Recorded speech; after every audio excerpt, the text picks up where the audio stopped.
So, ma'am ఇప్పుడు ఈ winter సీజన్‌లో పిల్లలు ఎంత ఎఫెక్ట్ అవుతారో పెద్దలు అంటే లైక్ ఓల్డ్ ఏజ్‌లో ఉన్న వాళ్ళు కూడా అంతే ఎఫెక్ట్ అవుతారు. సో, వాళ్ళు హెల్తీగా ఉండడానికి ఈ వింటర్ సీజన్‌లో ఎలాంటి డైట్ తీసుకుంటే బెటర్ అంటారు?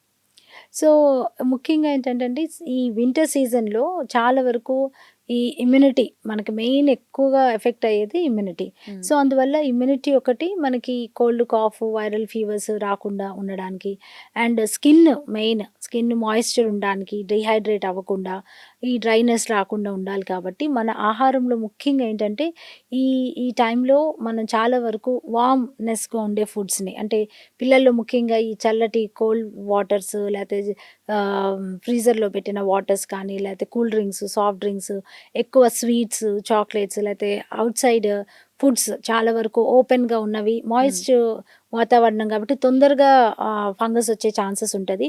సో, అందువల్ల బయట ఔట్‌సైడ్ ఫుడ్స్ లాంటివి అవాయిడ్ చేసి, సింపుల్‌గా వాళ్ళు మార్నింగ్ లేచినప్పుడు కొంచెం వార్మ్ పాలు, మిల్క్ తీసుకోవడం.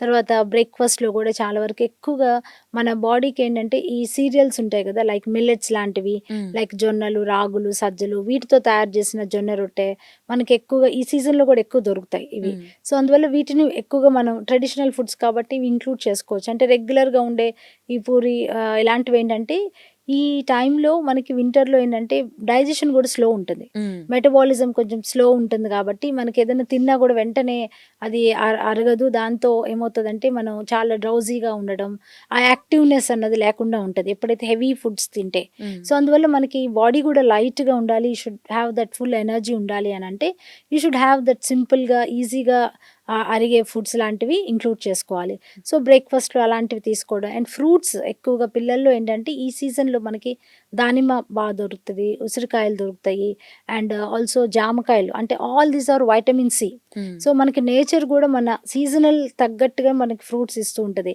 సో, అలాంటప్పుడు ఆ ఫ్రూట్స్‌ని ఎక్కువగా మనం ఇంక్లూడ్ చేసుకోవాలి. ఆరెంజెస్ అండ్ ఇప్పుడు అవకాడోస్ దొరుకుతున్నాయి. తర్వాత పపాయాస్ ఇవన్నీ గూడా మనకేంటంటే vitamin C, vitamin A, vitamin E ఇవన్నీ గూడా చాలా వరకు ఇంపార్టెంట్.